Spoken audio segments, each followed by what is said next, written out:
Olá pessoal, boa noite. Demetrios, estamos aqui no nosso primeiro podcast, nossa live da Calibre Supercopa, com convidados extraordinários. Vocês vão adorar hoje. Vai ser uma noite extraordinária da gente poder apresentar aí o calendário de 2026 da Calibre Supercopa, referência em competições de tiro no Brasil, junto com muitas novidades para vocês. E eu já vou até aproveitar, antes da gente poder passar esse calendário, já vou até chamar aqui o nosso amigo, deputado Caparezo, para poder apresentar ali o projeto de lei recém-aprovado, que agora vai para sanção, para que a gente consiga ali ter uma tranquilidade. Tá contigo. E aí, Demetrios, tudo bem? Olá, Priscila, Kiara, satisfação estar com vocês aqui hoje. Eu fico muito feliz, foi muito difícil conseguir aprovar esse projeto. Foram 2 anos de muita luta na Assembleia Legislativa de Minas Gerais. O projeto 1059, de minha autoria, deputado Caparezo, e que veda pontuação por apreensão de arma de fogo para qualquer membro da segurança pública. Lembrando, eu acho importante reafirmar aqui, que isso é inclusive uma valorização do trabalho policial. Eu sou cabo da Polícia Militar e eu tenho muito orgulho de falar que estou na polícia há mais de 15 anos e que por 12 anos eu estive na linha de frente do combate ao crime. Eu nunca prendi a arma de fogo de um CAC. Nunca. Porque com tanta arma de vagabundo, de traficante, de latrocida, de bandido, eu vou me preocupar com arma legal ainda mais dentro de um contexto onde nós temos um governo federal desarmamentista, de um homem que não respeita a vontade da população brasileira, que é esse sujeito, o Lula, porque em seu primeiro governo ele colocou o referendo do desarmamento. No referendo, a população deixou claro que queria sim manter o direito da população de bem utilizar a arma de fogo, e mesmo assim o PT, que nessa hora de democrático não tem nada, aprovou o Estatuto do Desarmamento e tem sempre gerado o máximo de dificuldades para as pessoas que querem legalmente adquirir a sua arma de fogo, utilizar para caça, para atirar, para colecionar ou para sua segurança no pessoal, por que não? A questão do debate é uma questão de liberdade. É a liberdade que nós devemos defender. E também, é claro, um Estado que tem medo da sua população de bem armada, com certeza é um Estado que tem uma inclinação gigantesca para a tirania. Perfeito. Muito obrigado, deputado. É uma honra, estar recebendo essas informações de primeira mão. A gente está tendo a oportunidade de passar essa informação não só aqui para o Estado de Minas Gerais, mas para todo o Brasil. A Calibre Supercopa, que está no Brasil inteiro, que tem uma presença maciça, que desenvolveu modalidades de competição para que possa agregar, trazer todos os clubes, todos os atiradores, com a formação dos árbitros, dos IATs e tudo mais. Então hoje a gente tem aí, nós estamos já caminhando para o segundo campeonato, a gente antecipa bastante os nossos trabalhos, a gente sabe qual é importante da gente poder antecipar algumas informações. E a gente vai ter no ano que vem de novo 12 etapas, 3 etapas com peso 2, 15 resultados no total, 4 descartes no total, para poder formar o ranking nacional, 11 dos melhores resultados dos atletas, competindo aí na Calibre Supercopa, tiro de precisão, munições e cartuchos, e nos drills, que é uma novidade extraordinária para poder ter o dinamismo da competição de tiro. No Bill Drill é o presidente, 3-Shot Plus, você não pode perder. E a gente vai ter uma outra nova modalidade, que é com armas longas em estandes que tem ali 50 metros, para a gente poder começar a treinar mais o tiro de precisão com esse tipo de arma. Então, parabéns. Muito legal, muito legal. Agradeço muito essa oportunidade, a gente está conseguindo aí exatamente levar adiante todo esse ponto. E aí a gente trouxe aqui a nossa convidada também, a Kiara, lá do Clube Ataque, para ela poder falar um pouquinho para a gente como é que está sendo a experiência da Calibre Supercopa, com os seus atletas, como é que está sendo essa participação. Oi, boa noite, gente. Prazer estar aqui hoje, essa oportunidade do Ataque estar aqui junto com a Calibre. E sem dúvida, para a gente é um diferencial todo mês, quando tem as etapas, os atiradores ficam mais empolgados. Isso é uma coisa diferente ali dele estar indo só treinar, né, fazer a habitualidade dele, além de interagir com outros atiradores, né, cria-se um pouquinho daquela competição, como é que eu fiquei, tem as medalhas, então, assim, faz toda a diferença pro clube, né? Ainda mais esse momento aí que fica todo mundo nessa tensão por causa desses montes de decreto, esse governo dificultando a vida do atirador. Graças a Deus temos nosso deputado aí brigando pela gente. E então isso é um diferencial, né? Que dá uma empolgada aí no atirador e faz toda a diferença pro clube. Tá sendo muito bom pra gente. Esse ano foi muito bom. Excelente. Se Deus quiser, ano que vem vai ser melhor ainda, porque dá uma mudadinha, né? Nas provas aí, o pessoal fica mais interessado. Excelente. Excelente notícia, Kiara. O Ataque, que é um clube muito parceiro, né? Abriu as portas pra gente sempre, né? A unidade aqui de Belo Horizonte, ali no Cachoeirinha, não é isso? Nós temos 2 unidades, uma no Cachoeirinha, temos 2 estandes indoor, um de 25 metros e outro de 10 metros. Então, e né, bem ali, paralelo Antônio Carlos, então fica bem próximo ali do anel rodoviário, então tem várias vias de acesso, de saída, né? Então, a gente consegue fugir um pouquinho do trânsito. E a gente tem também a nossa área aberta em Lagoa Santa, que também fica numa área rural, mas estamos ali a 3 quilômetros mais ou menos da orla da lagoa, então é bem fácil o acesso também. Conseguimos um acesso ali todo asfaltado. E ali a gente já tem uma pista de 50 metros, já é uma área muito grande, muito bonita, por sinal, lindo o nosso espaço. É um local ali que o atirador pode levar a família dele, enquanto ele faz o treinamento dele. A família pode usufruir de uma área lindíssima. E estamos lá com as 2 unidades com a Copa Calibre. Perfeito. Mandar um abraço pro Christian Gouveia, que é o grande idealizador, né, do clube, que é um cara fantástico. Isso aí, nós estamos com o clube lá do Cachoeirinha desde 2016 e o de Lagoa Santa desde 2020, que o Christian idealizou isso aí, é guerreiro porque ele é persistente, que é aquele clube de Lagoa Santa, quem vê assim não acredita na nossa estrutura. Eu já atirei nos 2 e posso falar que é muito bom. Ele pegou aquele lote ali do zero, aquela área ali que é gigante, e fez aquele lugar maravilhoso. Ficou lindo mesmo. Lá é lindo. Lá é maravilhoso. É muito orgulho ver exatamente esse desenvolvimento, né? A gente vê desde quando começou e como está hoje, né? Parabéns pelo Christian, pelo trabalho, por vocês, Kiara, pela equipe toda do Ataque, extraordinário. É para vocês verem, pessoal, como que é tão importante, né, essa insistência, muitas das vezes, né? A gente não desistir do nosso sonho, não desistir das coisas que a gente gosta, da nossa atividade, né, com armas legais, de fato, né? Aqui a gente está no meio de pessoas boas e, né, lançando, como eu disse antes, com exclusividade esse canal, que vai ser um canal que a gente vai dar aí um toque bastante interessante em vários assuntos, em várias matérias, para que vocês possam se atualizar e acompanhar o desenvolvimento, né, no estado de Minas Gerais e Guisa no Brasil, né, já que a gente está presente aí em vários clubes de tiro.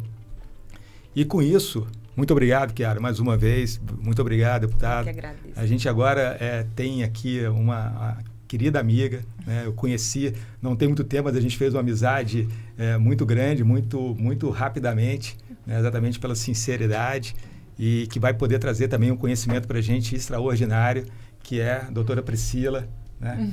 E que tem ali, né, muitas informações preciosas para vocês, dirigentes de clube de tiro, árbitros, IATs, atletas do tiro, caçadores, colecionadores, ou seja, todo mundo que faz parte desse seio que a gente está envolvido, a gente poder ali contar também com conhecimento de quem sabe o que fala.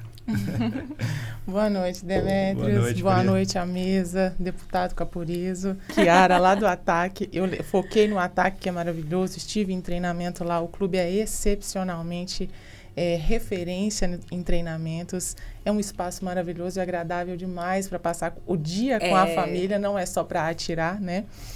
E, sinceramente, eu acho que nós estamos num momento hoje aqui fazendo história, eu já tinha até comentado com o Demetrios sobre isso, porque olha quanta riqueza numa mesa só, um debate simples, porém de grande valor para quem nos escuta, porque a sociedade, de um modo geral, quando o assunto é arma de fogo, ficou desamparada. porque são muitas informações atravessadas, muitos mitos foram criados em torno das armas de fogo devido à polarização política a partir das últimas eleições, o que é lamentável.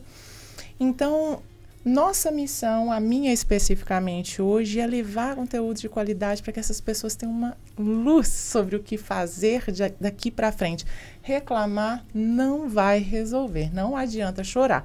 As regras mudaram, graças a Deus, tem pessoas muito competentes como deputado lutando pelos direitos dos CACs, como esse projeto agora que já foi aprovado, né? Já foi aprovado, vai para a sanção do governador e eu preciso que os CACs eles pressionem o governo de Minas para aprovar esse projeto em seu inteiro teor.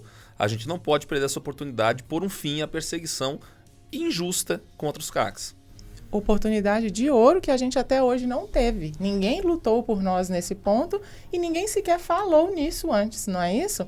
Então, quer dizer, acho que é a hora da gente dar as mãos, de fato, de verdade, e começar a discutir de forma técnica. Não de forma leiga mais, eu acho que a gente já passou desse momento. A sociedade está carecendo disso, tecnicidade. O que a legislação diz? O que nós podemos fazer em relação a ela? A quem podemos recorrer? Então, essa oportunidade que você me deu hoje, Demetrios, me faz extremamente feliz e honrada, de verdade, de coração, honra é nossa, viu? ter você aqui conosco. Muito bom, Pri. A gente vai voltar daqui a pouquinho com a Pri de novo, com a Chiara, né? A gente vai estar falando ali sobre novas participações que a gente vai ter a oportunidade de estar recebendo aqui nessa noite de hoje, né? De além, a gente está lançando aí todas essas informações sobre a Calibre Supercopa, lançando em primeira mão todas essas informações que a gente tem preciosas e que a gente precisa. Não deixem de pressionar exatamente o governo de Minas Gerais pela aprovação integral do projeto de lei do deputado Caporeso, para que a gente possa ter exatamente, né, essa defesa do nosso setor, que é muito importante, né?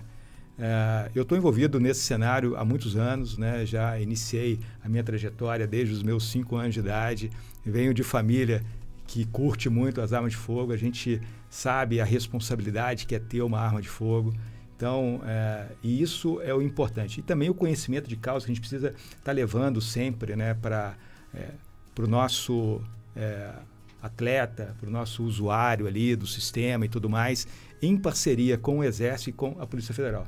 Eu vejo o seguinte, a gente tem ali, obviamente, algumas dificuldades, mas eu não vejo que a gente tenha qualquer tipo de travamento, né? A gente tem uma boa entrada com o Exército, com a Polícia Federal, eles nos respondem, esclarecem os temas e etc e tal. E, obviamente, que a gente tem que buscar ter essa interação também com toda essa parte política, né? A gente ter o deputado para poder exatamente apoiar todas essas demandas que a gente tem no estado de Minas Gerais é importantíssimo para a gente. Pessoas como essa que defendem o nosso setor, a gente tem que valorizar muito. Não é porque ele está aqui comigo agora, né? Eu conheci no início do ano um seminário de formação de árbitro e desde lá ele sempre se mostrou bastante perceptivo em todas as causas que a gente precisa ter, né? Escuta, né? Debulha o que tem que debulhar e coloca no papel o que tem que fazer para poder buscar ali, né, todo essa melhoria do nosso dia a dia, né? Afinal de contas, o CAC ele passa por uma demanda, um crivo muito grande que acho que nenhum outro cidadão passa por tanto crivo assim. Obviamente que a gente vai ter um ou outro que vai fugir um pouquinho ali da regra, mas ele tem aí a justiça, tem ali, né, exatamente a lei para poder fazer com que valha esse ponto. Então, pessoal, a Calibre Supercopa trazendo para vocês, né, todas essas informações, preciosas informações, para que vocês possam cada vez mais estar se aprofundando, né? Está tendo essa participação conosco, está tendo esse crescimento na atividade de vocês, de forma regular e constante. Muito obrigado a todos nesse primeiro momento. Tamo junto. Querem deixar algum outro recado? Quer repassar para... Então, você fez uma rodada de apresentação com uma pergunta. Eu acho que seria interessante fazer uma segunda rodada de pergunta. Vamos. Para cada um, né? Antes de encerrar, porque senão ficou só apresentação e fala. Eu acho que o pessoal quer que a gente fale mais alguma coisa, senão fica a apresentação, falou e saiu. Boa dica, boa dica. Eu tenho uma pergunta, inclusive, que eu fiquei curiosíssima. sobre o projeto de lei, deputado, que forma nós podemos pressionar o governo de Minas? Olha, porque tá aí vendo? nós podemos unir os grupos de atiradores esportivos e já nos mover para essa ação. Porque palavras bonitas o vento leva, né? É isso aí. É isso aí. A hora da ação. A hora dos clubes se unirem, aí, né? Os atiradores. Isso, que aí movimento. Isso, o atirador e o dono do clube de tiro vai ouvir o podcast e falar assim, nossa, eles falaram pra gente fazer isso, vamos entender melhor. Vou ligar pra Demetrios, vou ligar pra Chiara, vou ligar pra... A gente pode fazer na prática. Faz pergunta na hora que eu falo. Que a gente já ganha tempo. Fechou? Fechou? Vamos? Vamos, bora. Abrir a rodada de perguntas, então? Vamos para a segunda rodada de perguntas. Bora. Né? Agora... Já manda direto, já rola pra Pri. Então, a Pri faz essa pergunta já. Mas pode ir, então? Dá pra emendar aí? Não preciso fazer uma... Só já faz a pergunta direto. Deputado. Não, a gente pode fazer, que a gente está ao vivo. A gente tá ao vivo agora? Está ao vivo. Não, pensei que era gravado. Eu pensei não, que tá eu falei, você tá achando que é gravado. Eu achei que era gravado. É bom que a gente tem, na verdade, esse entusiasmo. Eu deveria ter falado no início, mas também é a minha primeira participação. E a gente está ao vivo aqui, está todo mundo escutando. Legal. Todo mundo viu que é verdadeiro, emoção a mil. O podcast é bom exatamente para isso, para poder dar essa facilidade. Ainda bem que eu não falei que eu tenho nojo de petista, né? Bom, corta. Tem que cortar. Nossa, eu não acredito. Então eu já vou responder a pergunta, não é mesmo? Então, pessoal, entra nos meios de informação oficiais do governo de Minas. Tem lá o e-mail do governador, manda para o e-mail do governador. Acima de tudo, explique para as pessoas. Infelizmente, nós vivemos em uma sociedade onde existe muito preconceito contra as armas, onde tem gente que pensa que se mais pessoas tiverem acesso à arma de fogo, vai virar um bang-bang ou alguma coisa desse tipo. O pessoal não tem noção de como funcionam as coisas. Existem estudos sérios, como por exemplo de John Lott Jr., no livro More Guns, Less Crimes, mais armas, menos crimes, onde ele comprova que em todos os países onde foi feita uma maior flexibilização do acesso às armas de fogo, o que aconteceu? Todos os crimes violentos despencaram. Agora, meninas, vou falar para vocês duas aqui. Sabe qual foi aquele que mais despencou? O estupro. Porque Deus criou o homem e a mulher, mas foi Samuel Colt, o inventor do revólver, que os tornou iguais, né? Porque a mulher consegue derrotar a força do homem com o puxar de um dedo. Então, não adianta o povo que não entende do assunto falar assim, mas Caporeso não vai aumentar crime de trânsito, de o cara ter uma briga, às vezes violência doméstica, tem uma briga e dá um tiro. Gente, quando alguém quer fazer algo de errado, faz com a pedra, faz com a tesoura, faz com a faca, faz com as mãos nuas, faz com os dentes, né? A questão aqui é o seguinte, esse tipo de evento vai acontecer? Vai, porque acontece.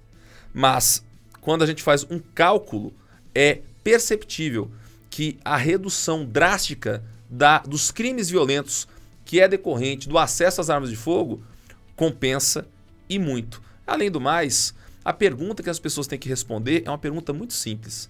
Você acredita que as armas elas devem estar apenas nas mãos dos policiais, como eu já tenho acesso à arma de fogo, tá? Eu estou lutando pelo direito da sociedade. Tem que estar apenas nas mãos dos policiais, como eu, e dos bandidos, porque os bandidos não cumprem a lei, bandido não vai pegar a sua documentação, chegar na loja de armas, não é mesmo, Chiara? Ele fala aqui, eu quero comprar uma arma com o Christian. Isso não vai acontecer, né? A verdade é essa. Ou se o cidadão deve também estar armado. Como policial, eu já falo para vocês o seguinte, a polícia não é uma entidade com poderes divinos, onipresente só Deus. A única pessoa que vai estar ao teu lado o tempo todo é Deus e você. E se você tiver uma arma? Legal? É melhor você ter uma arma e nunca precisar usar do que um dia precisar usar e não ter, tá? E eu desejo uma sociedade que possa ser menos violenta, que tenha uma incidência menor de crime e onde os bandidos possam tomar chumbo no rabo. É isso que eu quero. E é curioso, né, deputado, porque as pessoas pensam que a realidade no Brasil é diferente do mundo, quando, na verdade, os números aqui no Brasil apontam que quanto maior o número de armas de fogo lícita para pessoas de bem, menor os índices de criminalidade, de violência de um modo geral. E isso se comprova com o Anuário de Segurança Pública publicado em 2023, referente ao ano de 2022. Foi o ano recorde em aquisições de armas de fogo lícita e recorde em diminuição de todas as violências. Quer dizer, às vezes o que falta para o brasileiro é fé em si próprio. Nós temos verdade. A comprovação aqui no Brasil que a arma de fogo lícita funciona e muito bem. E o bandido espera uma sociedade vulnerável. Se ele presumir ou imaginar que as potenciais vítimas estarão armadas, ele vai pensar duas vezes. Ele não vai pular ele vai evitar. Não vai. Quer ver um tipo de crime que vai acabar da noite pro dia com a liberação das armas de fogo? Arrastão. Imagina 4 vagabundos fazer um arrastão com 100 pessoas, se eles pensarem qual a probabilidade de no meio dessas pessoas todas ter um armado. Vale a pena enfrentar esse risco e tomar tiro? Não vale. Agora, olha só, existe uma síndrome de vira-lata terrível que faz com que as pessoas digam o seguinte, Demetrios, olha, mas o cidadão norte-americano, que lá nos Estados Unidos é liberado, ele é mais educado. Já o brasileiro ele não tem esse preparo, essa educação toda. Gente, isso aí é um desconhecimento ridículo, tá? A verdade é o seguinte, o norte-americano médio é o Homer Simpson. Inclusive o Homer Simpson é um personagem que é uma crítica à mentalidade mediana do norte-americano. Então, o que faz essa lógica da arma de fogo funcionar é um princípio muito simples, que é um sentimento que todos os animais possuem, que se chama medo. Se você sabe que a sua chance ao investir contra uma pessoa para lhe fazer o mal, para roubar, para fazer qualquer coisa, existe ali uma chance real de você tomar um tiro, de você perder a tua vida, vai pensar 2 vezes. Ao invés de eu tentar roubar, de eu utilizar a violência, talvez seja melhor esperar essa pessoa sair de casa e fazer um furto. É assim que o vagabundo pensa, porque bandido gosta de vida fácil. Então a gente tem que dificultar a vida desses canalhas, né? É claro, eu sou um cara que com esse projeto eu estou defendendo os CACs. Mas se dependesse de mim, se alguém perguntasse, Caporeso, qual que é a sua vontade, qual que é o seu desejo? Se você pudesse mudar a realidade em relação ao armamento, eu defenderia o porte para a população civil ostensivo. Nossa, porte ostensivo. Ostensivo, sabe por quê? Eu ia amar. Porque é o seguinte, você poder pegar um fuzil, cruzar no peito e sair para fazer compras na rua. Porque a partir do momento que você tem uma arma de fogo legal e que você entrou com um pedido para ter um porte, que é para você andar consigo, com a arma, por qual motivo você vai esconder ela? Você está cometendo um crime por acaso? Você tem que ter vergonha? E as pessoas vão ficar assustadas porque você está armado? Gente, tenha dó. A arma de fogo é um instrumento. Ela não atira sozinha. Eu posso pegar minha arma, colocar aqui e falar, arma, atira. Mate alguém, arma. A arma não vai matar. Quem faz da arma de fogo um objeto de justiça ou opressão é tão somente a mão que a empunha, tá? Na minha mão, a arma de fogo sempre foi para proteger as pessoas mais frágeis. Nas minhas mãos, a violência sempre foi utilizada contra o mal. Porque você não vence o mal com flores ou com caminhadinha da Pela Paz, abraçando a Lagoa Rodrigo de Freitas. Não é assim que você vence a criminalidade. Você vence a criminalidade com violência.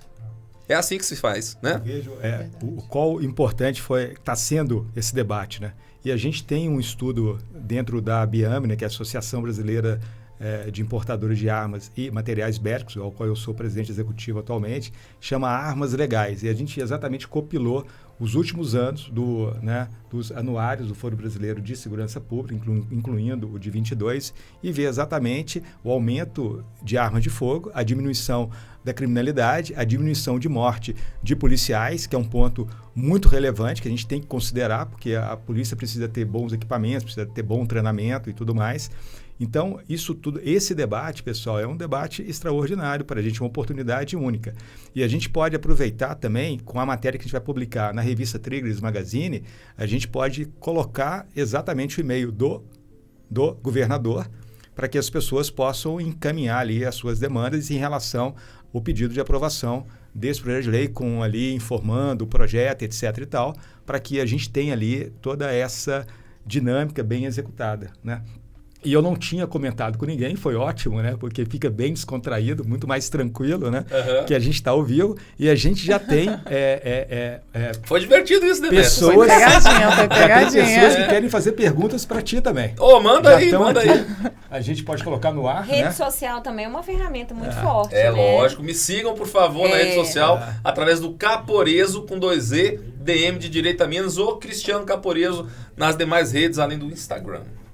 E pressionar o governador no Instagram também do governo de Minas, né? Pra gente... É uma pressão muito sadia, né? Porque não é uma pressão, é uma pressão pro bem, né? Mas se não for visto, a gente tem que ser visto, né? Vai mandando e-mail, vai na rede social. É uma pressão muito simples, né? Você fala que é de direita, a direita defende os CACs, então faça o seu trabalho. Isso aí.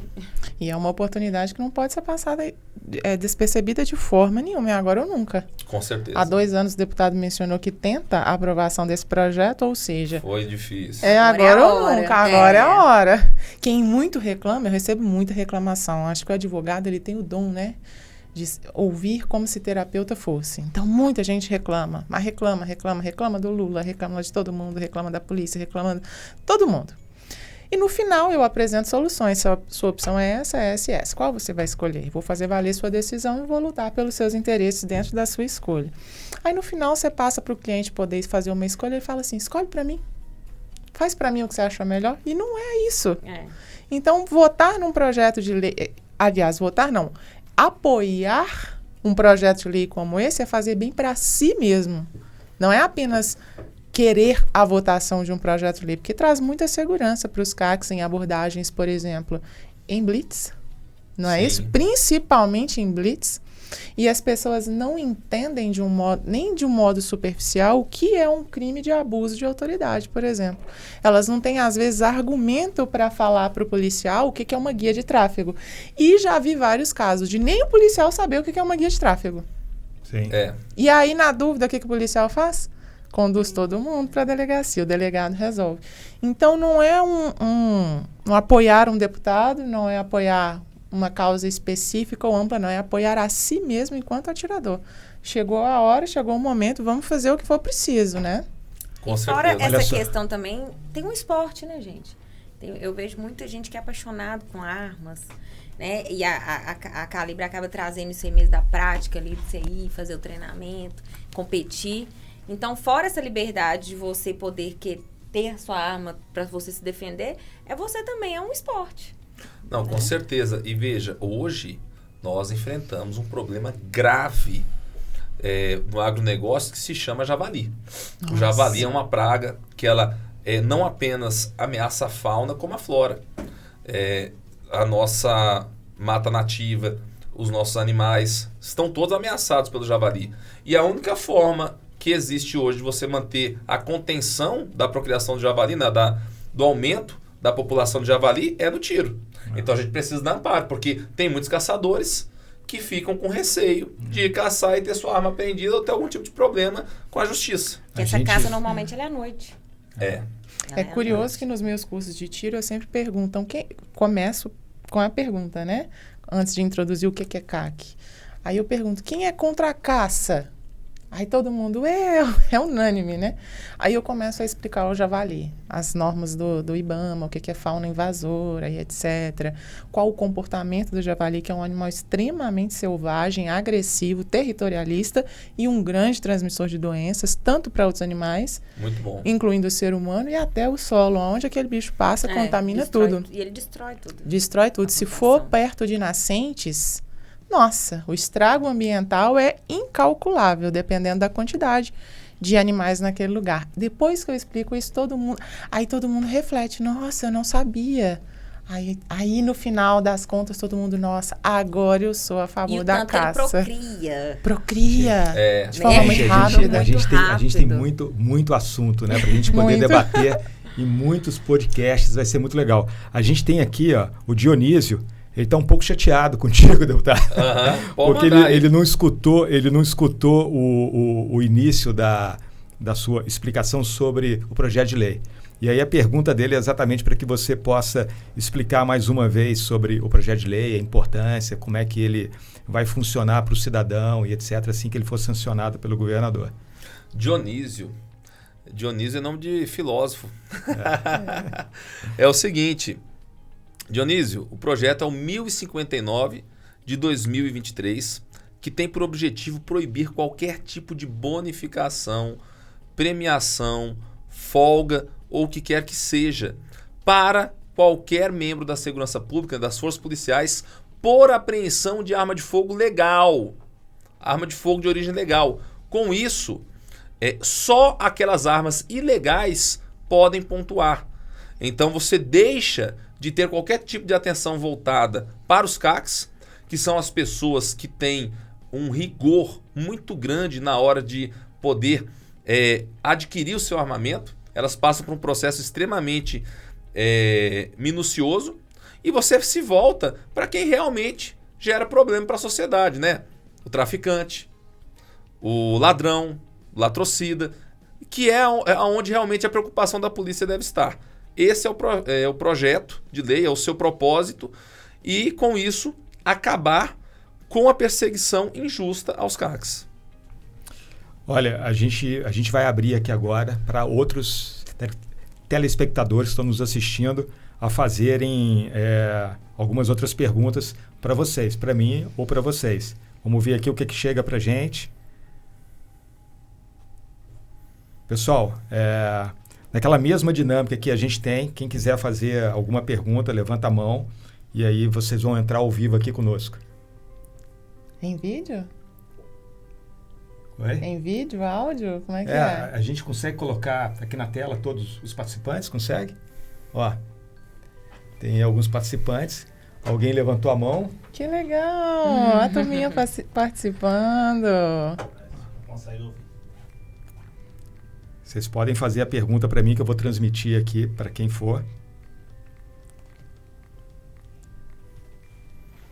Não? O Dionísio está aí querendo fazer a... Eu falei nome de filósofo, mas eu acho que Dionísio era o rei de Siracusa. Ó. Monteiro está aí, ó. Vamos fazer uma pergunta, Monteiro. Eu sei que você tem algumas dúvidas aí, apesar de você não estar aqui em Minas, está no Rio Grande do Sul, mas tudo vale. Quem sabe a gente não expande isso para outros estados também. Eita! Tô vendo associado do clube aí, ó. Atiradora.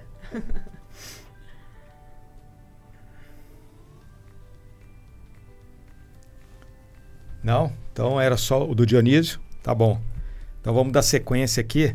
Agora vamos falar um pouquinho sobre o seminário, né, de formação de árbitros da Calibre Supercopa. O qual é importante, a gente está exatamente formando, já são mais de 300 árbitros formados pela Calibre, e exatamente nesse ensinamento do regulamento, né, e a gente também debate muito sobre as questões de normas. Então é uma oportunidade aí para que todo mundo tenha um entendimento um pouco maior sobre isso e conhecer não só as regras, mas também o que a gente precisa estar ali cuidando. E aí eu queria chamar a Priscila para ela poder explicar um pouquinho sobre a habitualidade. O que você tem para poder falar para todos nós aí sobre a habitualidade? Nossa, é um tema extenso. Espero que vocês tenham paciência para me ouvir falar. Mas eu trouxe aqui um resuminho de forma sucinta, fiz até uma colinha. Por quê? As habitualidades elas mudaram, especialmente com a publicação do Decreto 11.615 de 2023. Então, as obrigações de todo atirador esportivo até aquela época era ter 8 habitualidades. Então, independente do número de armas e calibres, você fazia 8 habitualidades, mantinha seu CR ativo, conseguia renovar seu CR, renovar seus CRAFs e estava tudo bem. A partir de 2023 mudou essa regra. Pri, só vou te pedir para ti um pequeno intervalozinho. Sim. Nós já vamos voltar nesse tema, porque o deputado precisa partir. Sim, vai vir no lugar dele o Gustavo, né? Então, Kelly, você está escutando a gente aí, já pede para o Gustavo poder já descer.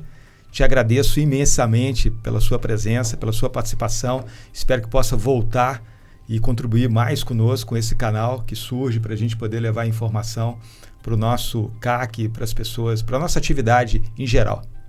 Demetrios, eu que agradeço por esse espaço, é sempre uma satisfação poder defender os nossos interesses, né? Porque eu sou CAC também, eu sou um grande defensor do direito do cidadão poder ter acesso à sua arma de fogo. Contem comigo, meu gabinete está à disposição. Priscila, Kiara, que Deus abençoe a todos nós nesse trabalho. E tamo junto, que a direita vive em Minas Gerais. Obrigada, deputado. Até mais, tchau, tchau. Valeu, até mais. Valeu. Obrigada, até mais. Tchau, Até mais, até. obrigado. Então, agora nós estamos recebendo aqui Gustavo Nunes, né, IAT, nosso amigo, que vocês vão ter a oportunidade de ver, de conhecer mais a cada dia. Faz uma breve apresentação sobre você, Gustavo, para o pessoal poder te conhecer. Bom, eu sou o Gustavo, eu sou instrutor de armamento e tiro, sou professor de educação física e minha história com tiro vem de muito tempo, é muito parecida com a história do Demetrios. Minha família sempre esteve envolvida com tiro, caça, e eu criei essa paixão tanto pela arma de fogo quanto pelo esporte. E ultimamente eu tenho, inclusive até com o Clóvis, a gente tem caminhado para aquela parte do tiro em ar comprimido também. Muito bom. Gustavo, aqui é uma surpresa para todo mundo, é a primeira vez que a gente está fazendo esse programa. A gente está ao vivo, tem, né, os telespectadores assistindo a gente através do Meet e que podem ali, de fato, estar acompanhando a ideia da gente estar levando essas informações, o nosso conhecimento que a gente tem. Obviamente, né, que é a primeira vez, então vocês perdoem a gente algumas falhas e tudo mais, a gente vai corrigindo no decorrer de outros programas e tudo mais, mas o que mais importa é a informação. Vai estar gravado, nós vamos estar publicando no canal de YouTube da Calibre Supercopa, para que vocês possam, no momento que vocês quiserem, estar ali acessando, estar assistindo, né, e estar acompanhando tudo isso. E a gente estava falando exatamente agora, Gustavo, e a Priscila estava explicando a questão da habitualidade. Né? A gente teve aqui um primeiro momento, vocês estavam na outra sala, vocês assistiram um pouco sobre o que a gente está falando, né? E aí agora a Priscila vai dar uma continuidade sobre essa questão da importância da habitualidade, de alguns pontos ali relevantes. Nada melhor do que a Priscila, nossa advogada, para que ela possa explanar isso para vocês. Pois é, e aí a questão é a seguinte. Quando a gente fala sobre arma de fogo, Demetrios, juridicamente a gente fala que a posse ou porte ou a aquisição de arma de fogo para CACs, caçadores, colecionadores e atiradores, a natureza jurídica é precária, ou seja, é por tempo determinado, é por prazo determinado. Então não há que se falar em direito adquirido, quando o assunto é arma de fogo. Além disso, né, dessa característica de ser precária a natureza jurídica de ter uma arma de fogo, a gente sempre precisa lembrar, né, de fazer um link com os prazos de validade das concessões. Então, por exemplo, o CR, por exemplo, ele tem um prazo de validade, 30 dias antes do fim do prazo de validade, ele tem que ser renovado.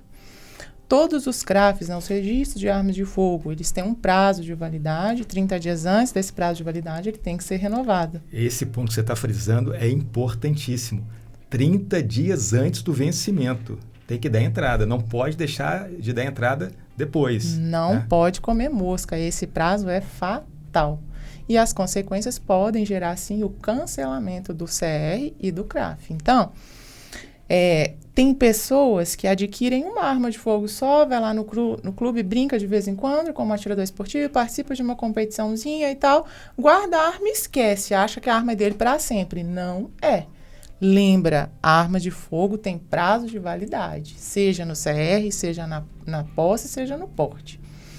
Então, para qualquer finalidade, né, para os CACs, agora eu estou falando apenas dos CACs, para manutenção, né, das armas de fogo em seu acervo, é necessário ter as habitualidades. Vou falar especificamente dos atiradores esportivos, que é um grupo maior, né, de pessoas.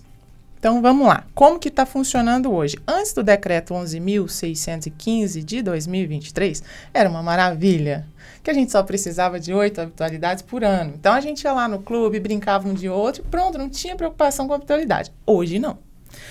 Hoje, a questão da habitualidade, ela está muito mais rígida, muito mais severa, e com um bolo enorme de informações que é preciso a gente destrinchar isso, porque o atirador tem que ser capaz de chegar na casa dele, abrir todos os cases, abrir o cofre dele, abrir todos os cases, conferir o número de registro de cada arma, os CRAFs, as guias de tráfego e as validades, para ele não ter problemas, especialmente se ele tiver fiscalização. Ah, Priscila, mas a Polícia Federal vai na minha casa me fiscalizar?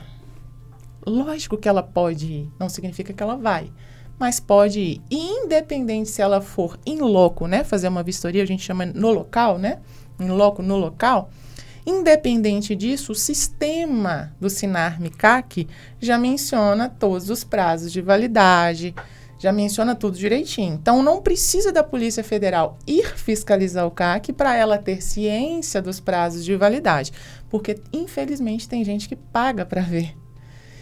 E quando eu recebo cliente que pagou para ver se deu mal, eu falo, poxa, estava simples resolver até poucos meses atrás, agora virou um angu de caroço que não precisava, era só ter um pouquinho mais de atenção.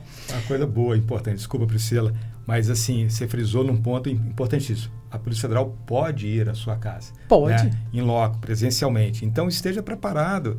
Não fica aí esperando, né, que surja e você tenha que arrumar. Deixe tudo organizado, deixe suas armas todas guardadas como devem ser guardadas e tudo mais, a sua munição sempre separada, né, o seu controle efetivo ali das suas coisas todas. Não pague para ver.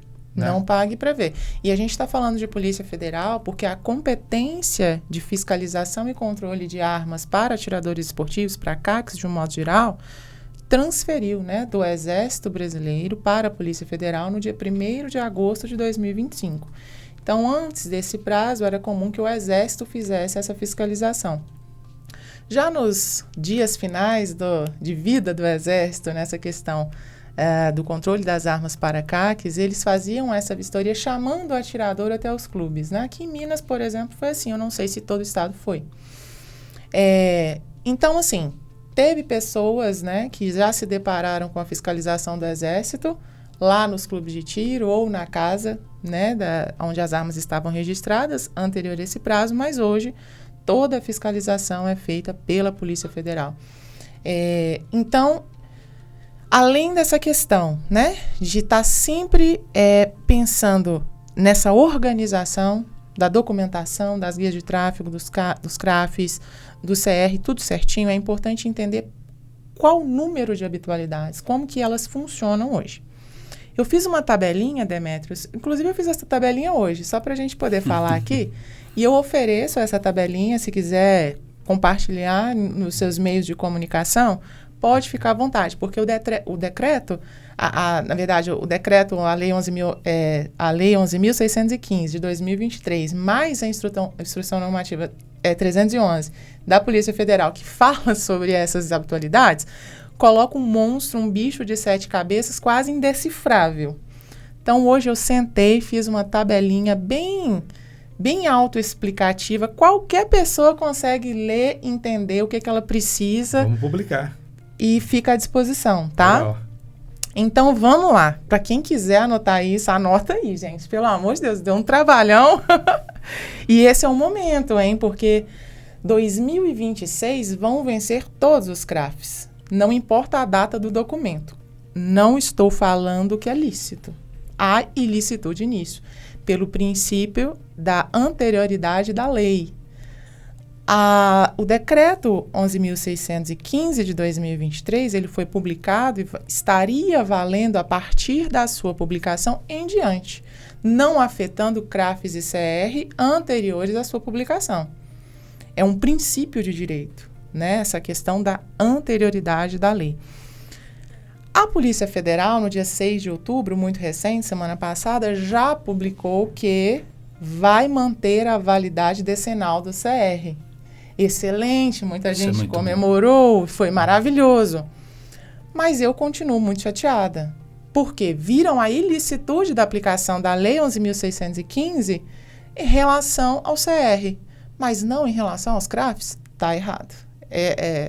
só para enxugar Não gelo. É condizente, com certeza. Mas abre um precedente maravilhoso para que a gente consiga, pelo menos, argumentar até que essa nova instrução normativa que a Polícia Federal anunciou seja publicada. Quer dizer, ela ainda está em fase de confecção, né? Então, acho que agora é um momento especialíssimo para que a gente, para que o corpo de atiradores se una e reivindique tanto direito legal que a gente pode... Fazer valer esse direito é importantíssimo para a comunidade, né? Muito. Para todos, com certeza. Muito. Priscila, reforçando ainda essa questão da importância da documentação estar sempre válida, sempre em dia, a Polícia Federal tem um contingente muito maior do que o Exército Brasileiro tinha para o controle dessa questão do armamento. Então, provavelmente, a gente vai estar muito mais suscetível a visitas para conferir tudo do que quando o Exército Brasileiro estava administrando, né? Então, acho que é melhor todo mundo andar na linha, fazer tudo certinho e se precaver para não ter nenhuma surpresa desagradável aí nessa situação. Com certeza. Eu tenho percebido assim, que muitos despachantes bélicos estão sofrendo muito com a desorientação e também a desinformação. Então, um despachante fala uma coisa para os clientes dele, outro fala outra coisa, e aí vira um telefone sem fio. Então, essa tabelinha aqui vai nortear bem. Primeiro que os atiradores esportivos hoje estão divididos em níveis, nível 1, 2 e 3. E esses níveis, eles são justamente para fracionar, né, deveres e responsabilidades de acordo com o volume de utilização das armas de fogo que você tem, o volume de competições que você pratica, o volume de munições que você deseja adquirir. Em minha opinião, foi uma alteração para dificultar, não foi para facilitar. Mas, mesmo assim, ainda há um mínimo de bom senso nessa divisão. Por quê? O atirador nível 1, por exemplo, ele quer participar de poucos torneios, poucas competições, fazer visitas esporádicas ao clube. Então, ele tem um número menor de habitualidades como imposição legal para poder cumprir. Mas aí, quem quiser anotar, pega papel e caneta aí para a gente já poder destrinchar aqui os números. Aproveitando, exatos. Tá bem a gente está segurando um pouquinho para você falar isso, né? Mas sabe por quê? Várias perguntas exatamente sobre esse ponto. Sobre a questão que você acabou de falar sobre a questão do CR, da validade do CR, do prazo, do que a Polícia Federal anunciou e tudo mais, e não ter também estendido aos CRAFs, né? Por conta disso. E muitas pessoas estão exatamente falando sobre isso aqui agora. E, né, vocês poderem ver, né, como é que a Priscila lê mentes, né, e está sabendo o que vocês estão querendo. E está apresentando aí para vocês aí exatamente aquilo que a gente realmente tem dúvidas, né? Então, aqui é exatamente o canal para a gente poder esclarecer alguns pontos, mas de uma maneira bastante precisa, né, e legal, né, dentro de uma ótica de bastante legalidade. Então, Priscila, dá continuidade aí, porque isso está extraordinário. O pessoal está adorando essa questão de habitualidade, com certeza vai ser um ponto chave nisso. E lembrando que a Polícia Federal fez uma audiência pública, fez um anúncio público sobre a validade, a conservação, né, da validade decenal do CR. Nada mencionando ainda sobre CRAFs, o que foge completamente à lógica, ao bom senso a respeito do princípio de direito da anterioridade da lei penal. O decreto foi publicado depois da concessão do CR, depois da concessão do CRAF. Lógico, tem que ser mantido o prazo de validade do documento. Ponto final. Isso é o que é melhor, né, o melhor entendimento de direito.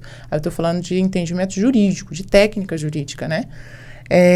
Nos proporciona. E se isso não for cumprido? Aí eu vou gerar um caos aqui agora, porque o advogado ele sempre tem uma solução que confronta as arbitrariedades, né? Eu já fiz alguns mandados de segurança justamente com base nisso. Alguns CRAFs que foram considerados como vencidos pela Polícia Federal, sendo que, na verdade, o prazo de validade do documento era outro. Culminando os 3 anos que diz o decreto 11.615, talvez ali 2 anos e dando 2 anos, nós estamos em 2025, sou péssima de conta de cabeça aqui, mas 1 ano e meio, mais ou menos, né? E aí a pessoa foi mexer no CR, fazer novas aquisições, enfim, fazer transferência da arma, enfim, e virou uma confusão. Então, diante de arbitrariedades, Demétrios, a gente tem que provocar o Poder Judiciário. O Poder Judiciário é a última instância. As pessoas, às vezes, pensam que a Polícia Federal, tal como o Exército, são a última instância, são a última palavra. E, na verdade, não é. A última palavra é do Judiciário. Existem, claro, no Judiciário hoje algumas questões que são polêmicas, que geram desconfiança na sociedade, isso é fato, mas ainda assim é um instrumento que nós temos para fazer pelo menos uma rediscussão daquilo que foi determinado pela instituição. E, lógico, quanto mais provocado o judiciário for, mais abrimos precedentes para entendimentos jurisprudenciais que fazem mais sentido, com base no que diz a legislação que já foi publicada e com base na mudança da sociedade. Porque não é o direito, não é a sociedade que obedece, que subsume ao direito. É pelo contrário, é o direito que se subsume à sociedade, porque a sociedade é que está em movimento. É a sociedade que precisa de regras, de normas, de valores, de princípios. O direito existe só para regulamentar isso como uma norma geral. Perfeito. E é uma coisa que eu vejo nessa explicação que você dá, obviamente que a gente não quer acionar, né, a justiça por qualquer coisa que seja. Cabe ao Exército, à Polícia Federal, cumprirem o que de fato, né, manda a lei, de fato, né, a Lei 10.826, né? A gente viu essas mudanças todas, os decretos que a gente teve, essas mudanças, desde o 5.123, depois os decretos do Bolsonaro, agora os decretos dessa nova fase de governo agora, como o 11.615, o 12.345, esse tanto de portaria, de hiene, tanto de ofício que a gente está recebendo todos os dias, que acaba, de uma certa maneira, criando uma certa confusão nisso tudo. E acaba fazendo com que, na verdade, na dúvida, caso a gente não tenha esse posicionamento bem feito, né, pelos órgãos né, que têm esse poder de fiscalização, seja o Exército ou a Polícia Federal, que nos faça ali, caso a gente precise, usar o judiciário exatamente para poder corrigir alguma dessas coisas. E nessa demanda que tem, como você mesmo disse, cria esses acórdãos, é isso? Para que siga de jurisprudência, para que a gente tenha, no caso de outras demandas, tenha o amparo sobre isso. Exatamente, é assim exatamente. E aí é até um ponto importantíssimo que eu gostaria de destacar sobre aquela conversa que nós tivemos sobre a idoneidade moral. Me lembra depois de falar sobre isso lá na frente. Aí o assunto é maravilhoso. Não, gente, eu amo falar disso. A gente vai ter muitos programas por aí pra gente. A gente tem muita coisa para poder falar. Isso é maravilhoso. Muito bom. E é bom, porque a nossa, né, audiência, ela se prende exatamente a essas orientações, né? E a chance que a gente tem, obviamente, né, depois de fazer essa publicação, os recortes que a gente precisa fazer, poder publicar por cada um dos temas e tudo mais, vai ajudar exatamente nesse entendimento. E fazer com que a gente possa ajudar também o próprio órgão de fiscalização, o próprio Exército, a própria Polícia Federal, a fazerem o que deve ser feito de uma maneira bastante correta. Não estou dizendo que façam, né, que fazem alguma coisa, né, incorreto, né? Longe disso, até porque eu estou no meio muito tempo e tenho uma facilidade muito grande para a gente poder entender, compreender, né, buscar esses esclarecimentos e tudo mais. Mas, se não for feito assim, cabe exatamente, né, o judiciário poder corrigir o que precisa. Exato. Excelente. Há humanidades em qualquer instituição, né? Qualquer ser humano pode errar, pode estar equivocado. O importante é não deixar o debate morrer. Se existe dúvida, a gente tem a necessidade de debater, né? Então, vamos lá para o número de habitualidades que é exigida hoje para um atirador esportivo nível 1. O que tem que ter um atirador para ser caracterizado como nível 1? Até 4 armas de fogo de uso permitido. Ele tem que ter 8 habitualidades por grupo de arma de fogo. Grupo de arma de fogo é um assunto que dá pano. A gente poderia fazer um podcast aqui só de disso. Grupo de arma. Tem que fazer só disso. Mas eu vou explicar no finalzinho aqui de forma bem sucinta também o que é grupo de arma de fogo. Mas mentaliza aí. Até 4 armas de fogo de uso permitido. E tem que ter 8 habitualidades por grupo de arma de fogo que possui. O atirador nível 2, ele pode ter até 8 armas de fogo de uso permitido. Vejam que nível 1 e nível 2 não tem arma de calibre restrito, só de calibre permitido. Nível 2, então, até 8 armas de fogo de uso permitido, ele tem que ter 12 habitualidades por grupo de arma e tem que ter 4 competições regionais por grupo de arma que possui, totalizando, então, 16 habitualidades. Atirador nível 3, ele pode ter até 16 armas de fogo, sendo 12 de uso permitido e 4 de uso restrito.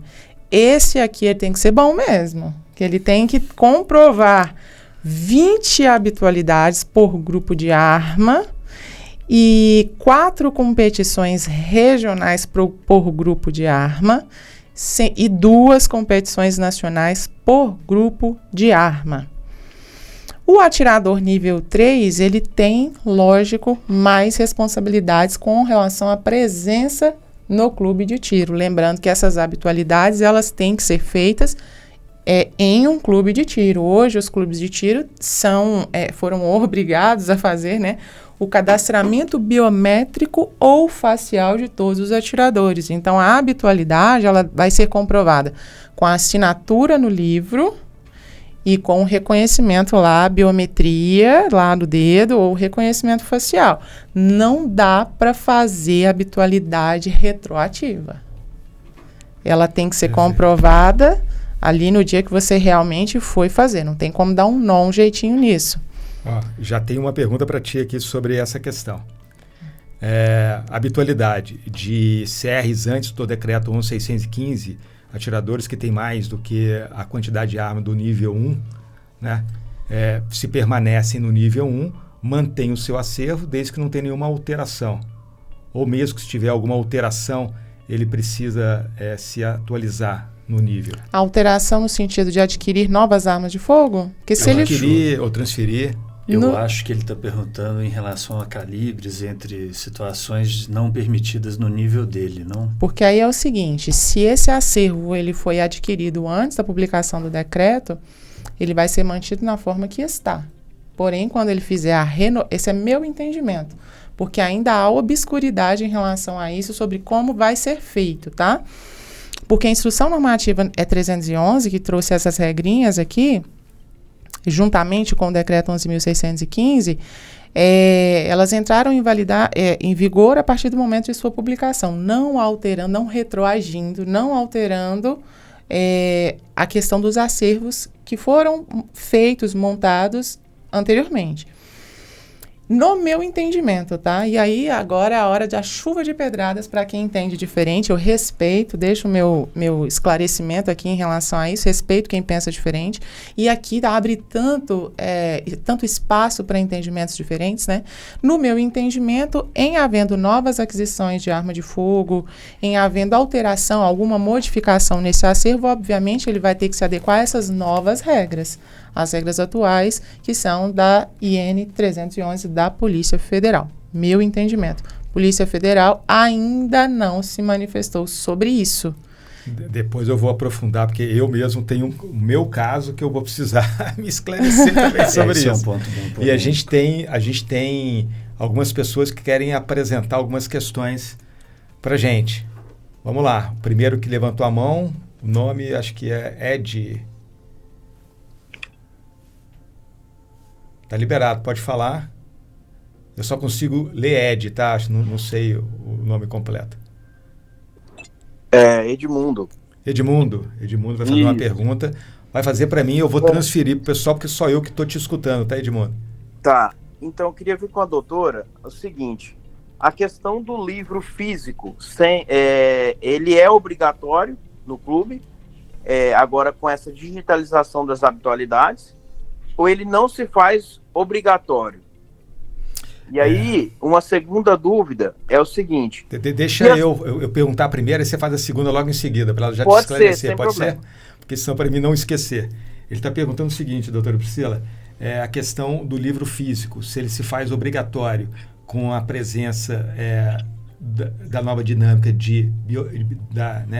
biometria ou do reconhecimento facial, se ele tem que estar em conjunto ou não precisa mais do livro físico? No meu entendimento, o livro físico é obrigatório. O reconhecimento facial e a leitura biométrica é um complemento do livro. Então, o livro não pode ser dispensado. Esse controle é essencial. Entendido, Edmundo? Todo mundo? Entendido. Beleza, vamos lá para a sua segunda pergunta. Tá, no caso, a segunda pergunta tem relação à questão do acervo, né? No caso, por exemplo, vamos dizer no meu caso, por exemplo, eu sou atirador nível 3, porém eu tenho mais que as 16 armas permitidas lá pelo decreto hoje, né? Válido hoje. E como que fica a situação minha no caso? É igual a minha, Edmundo. Eu também tenho mais, né? A pergunta é a seguinte, exatamente sobre o nível, né? Ele é um atirador bem mais antigo do que, né, o decreto 11.615, como eu. E ele tem mais do que as 16 armas permitidas para o nível 3. Né? Entendo. E o seu nível hoje é qual já, Edmundo? É 3 já? Nível 3. Ele já se evoluiu pro nível 3. Eu não, eu fiquei no nível 2, que eu sofri acidente, quase morri 1 ano atrás e não consegui aproveitar aquele período que tinha de você apresentar as eventualidades para você poder ir direto do nível 1 para o nível 3. Então eu só estou no nível 2 agora. Mas eu tenho mais do que as 16 armas permitidas no nível 3. A Lei 11.615 e a Instrução Normativa 311 dizem que o atirador deverá adequar o seu acervo para os níveis 1, 2 e 3. Ponto. Não tem alternativa. Com base nisso, eu consigo compreender e deduzir que o número máximo de armas para um nível 3 é aquele ali, acabou. Se tem mais, você vai adequar seu acervo. Vai ter que dar destinação para outro atirador, outra pessoa que tenha CR e autorização de aquisição dessa arma. E a lei dá uma alternativa maravilhosa, que é entregar a arma para destruição. São as duas alternativas que a lei dá. Mas tem uma questão que depois a gente pode até aprofundar um pouco mais sobre isso, que parece que diz alguma coisa que isso, antigamente, esse ajuste estaria para as armas de uso permitido, mas não estendia as armas de uso restrito. Vamos pesquisar sobre isso? E parece que teve um ofício recente agora do Polícia Federal dizendo que não vai mexer no acervo do mundo. Então, acho que isso é um tema para a gente poder aprofundar e trazer aí com um debate bem exatamente. Né, a Instrução Normativa 311, ela já fala um pouquinho, ela já faz uma introdução, né, que essa regra não atingiria os calibres restritos. Mas eu confesso que ainda há muito que se discutir de forma aprofundada a respeito disso.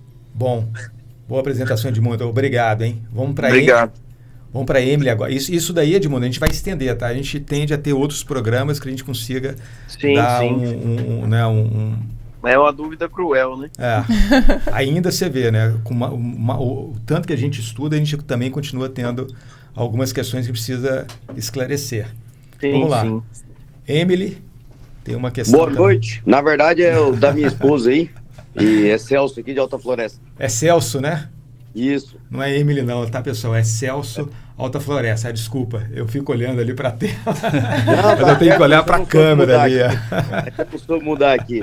Uma pergunta muito boa, pergunta do senhor Edmundo ali, né? A gente, muito boa ali da parte de habitualidade ali, livro físico. Outra pergunta.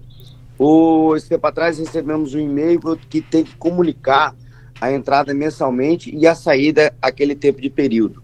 O Dr. Rancali da CBTT mandou um e-mail lá, um vídeo, dizendo que agora estão pedindo o pessoal do tiro, né? Quantos ele tirou lá? O seu João deu tantos disparos naquele mês. Que a gente manda para a Polícia Federal, no e-mail deles tudo. Dizem que é legal, uns clubes estão mandando, outros clubes não estão mandando. Eu vi muita informação que nem eu citei. A gente agora no B17, a gente vai vestir a camisa do seu Demetrios, porque é bem diferenciado. Estamos até em reuniões aqui conversando, que vamos focar calibre, tá? Vamos colocar nível nacional, porque ele tem um esporte legal e viu agora que tem uns dinâmicas que tá muito top, né? Estamos focando aqui na nossa região aqui e vamos divulgar aí para outros clubes também. E essa é a grande pergunta, a essa parte dessa documentação. Eu mando esses tiros, não mando, o que eu faço? Tá, deixa eu passar aqui para todo mundo agora, deixa eu transferir a sua pergunta. É o seguinte, doutora Priscila, Gustavo, a questão Eu até fiz uma publicação esses dias, né, que foi exatamente, está até no meu LinkedIn, uma questão que trata sobre um pedido que está estabelecido na IN 311, no artigo 52, se eu não me engano, que trata sobre a informação que o clube tem que fazer à Polícia Federal até o dia 10 de cada mês, né, que é exatamente a presença do atleta no clube de tiro. E, dentre essa presença, você tem ali alguns dados a mais que você tem que informar, além do nome, CR, a arma que ele utilizou, o sigma, né, a guia de tráfego, a quantidade de disparos, se ele foi para treino ou para competição. E aí a pergunta é que tem algumas orientações que seria irregular, ilegal, que seja, né? E se isso deve ser mantido ou não e como deve ser mantido. A análise profunda é essa, né? É. Muito profunda. É um tema complexo. Gustavo, que está mais próximo aí dos clubes de tiro, qual que é a sua opinião? Bom, eu sei, até comentei com o Demetrios esses dias sobre isso, que a gente sabe que os clubes estão sendo orientados a enviar mensalmente esse controle. Te confesso que eu não sei dizer se os disparos de arma de fogo estão incluídos. Tem muita gente que faz 3 disparos de uma arma de fogo. Agora, eu não sei se existe alguma exigência do Exército, agora, né, da Polícia Federal, sobre o número de disparos, se isso vai entrar em algum quesito deles aí para justificar a habitualidade ou não da pessoa, né? Eu vou fazer o seguinte, sabe? Eu tenho algumas apresentações que eu montei. Vou submeter a doutora Priscila para a gente poder fazer uma revisão sobre essas questões. Mas recentemente eu fiz uma publicação no meu LinkedIn com alguns posts onde a gente fala exatamente dessa mudança de cenário. A gente fala da base legal que está tanto na portaria 166 quanto na portaria também 260, né? A gente traz ali exatamente na portaria 260 do Exército, traz a questão do parágrafo 52, que o envio mensal dos dados tornou-se obrigação legal para todos os clubes de tiro do Brasil. E aí vem o que se pede, né? A identificação do atleta, né? O detalhe da atividade que ele está fazendo dentro do clube, se é treinamento ou competição, e os dados do armamento, inclusive com a quantidade de munição que ele está utilizando. Fala também o que a doutora Priscila já tinha dito sobre exatamente, né, a identificação do atleta na presença do clube de tiro, seja por, né, digital ou pela face, né? Então a gente traz algumas informações sobre isso. Eu vou disponibilizar esse link, mas eu tenho ali algumas coisas que depois eu vou discutir com a doutora Priscila para a gente poder trazer mais informações.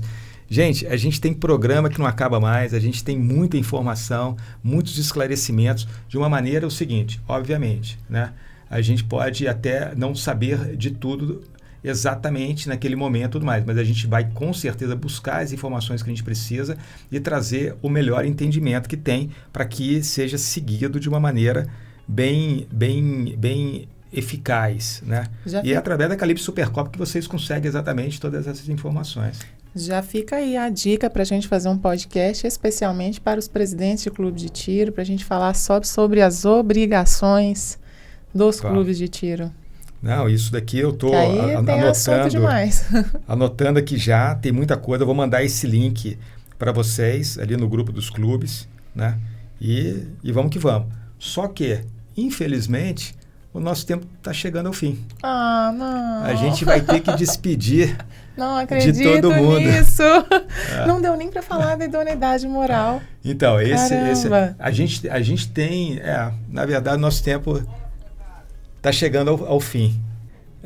Bom, pessoal, eu queria aproveitar. Eu sei que é muito rápido, né, mas vai ser constante. A gente vai buscar trazer isso aqui mensalmente, nós vamos evoluir nessa forma de divulgação. Nós estamos usando hoje o Meet, no futuro a gente pode usar o YouTube, outros canais de veiculação. A ideia é a gente montar uma pauta de debates que a gente precisa estar apresentando. através da Calibre Supercopa, a gente está unindo forças aí para a gente poder conseguir somar todo mundo junto, a gente poder trazer ali, além da grande modalidade que é a Calibre Supercopa, uma prova nível nacional, um ranking nacional, uma competição super dinâmica, tem o tiro de precisão, tem os drills, né? Vai ter a competição com armas longas, acima de 50 metros, acima, né? Então, assim, é muita coisa. Né? A gente trouxe aí, veio o deputado, trouxe a informação do projeto de lei aprovado, a gente tem que pressionar o governador, a gente discutiu, mostrou como é que é a atividade no clube, como é que eles estão envolvidos, a gente espera que vocês se envolvam cada vez mais.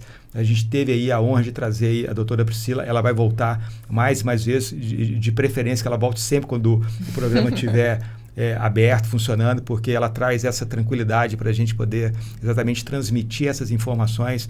O Gustavo, eu queria conversar mais com o Gustavo sobre as questões de IAT, mas a gente vai ter outras oportunidades, ele mostrar como é que é a presença no clube, qual é a visão do IAT também, do árbitro, né, no envolvimento que tem com o atleta, a instrução que é passada, né, e a gente também.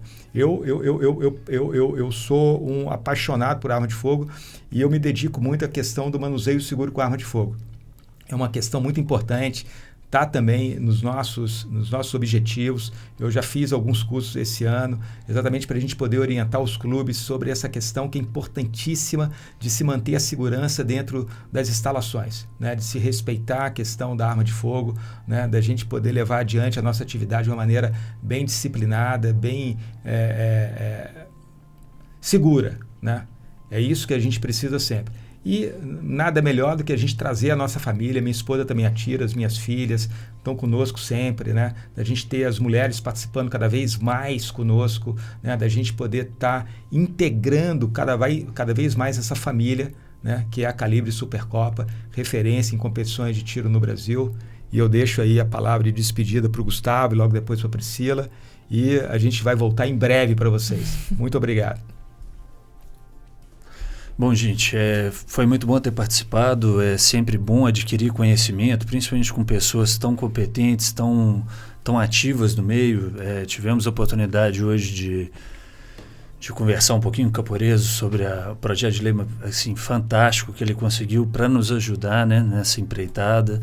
Priscila, conhecimento jurídico na área fantástico, e o Demetrios, sempre esse guia que a gente tem aí para nos deixar caminhar bem, né? Agradeço aí a todos principalmente e espero aí que a gente volte logo para falar mais dessa parte dos drills, que é um ponto muito bacana, viu, Demetrios? Show. Muito bom, obrigado, Gustavo, muito obrigado pela presença. Olha, Demetrios, desde o primeiro minuto que você me ligou, me falou, me contou do podcast, eu tinha certeza que ia ser um sucesso. Você é um gerador de valor inestimável para a sociedade e para sua família. A gente vê a Kelly te acompanhando, o quanto ela é linda, o quanto vocês brilham juntos e quanto vocês põem amor naquilo que vocês fazem. E o tiro é isso. O tiro é o espaço para a família. A gente vê nos clubes de tiro, nas confraternizações, a família inteira reunida, pai, mãe, filho atirando. Quer dizer, além de todo esse conteúdo que é pessoal, é subjetivo, ainda tem a geração de valor para todos, com informação técnica de qualidade, com normas jurídicas, com atualização sobre legislação, com novidades sobre a prática do tiro esportivo, com normas de segurança, drills, campeonatos. Quer dizer, aqui é um espaço muito completo. Você está de parabéns, é uma honra para mim hoje ter composto essa mesa. Você não faz ideia o tanto que eu estou feliz. Eu estou aqui me segurando, mas eu estou explodindo de alegria, de felicidade. E, assim, não tem dúvida, vai ser um sucesso e conforme a participação da turma, que eu acho que a turma sentiu a energia boa que teve aqui hoje, teve muita presença aqui hoje, muita dedicação e foi tudo com muito carinho. Então, conforme a turma for participando, for interagindo, eu tenho certeza que a gente vai conseguir alavancar cada vez mais aquilo que atende a necessidade das pessoas. Muito obrigada mesmo, de todo o meu coração e parabéns mais uma vez. Muito obrigado, doutora Priscila. Eu aproveitar, fazer ao vivo, né, um convite, porque ao vivo não tem como negar. Ai, meu Deus, olha só. Dedicar para você uma parte na revista Trilhos para você poder publicar os seus artigos, assinar. Pode iniciar por esse, sobre habitualidade, da gente poder estar ali levando esse conhecimento ali para todo mundo poder ter acesso e a gente conseguir cada vez mais melhorar o conhecimento de causa mesmo, a gente poder uniformizar mais os procedimentos, a gente fazer com que seja bom para todo mundo. Obrigada. Convite aceito. Perfeito. Fiquei feliz, obrigada. Então aí, pessoal, muito obrigado e até a próxima.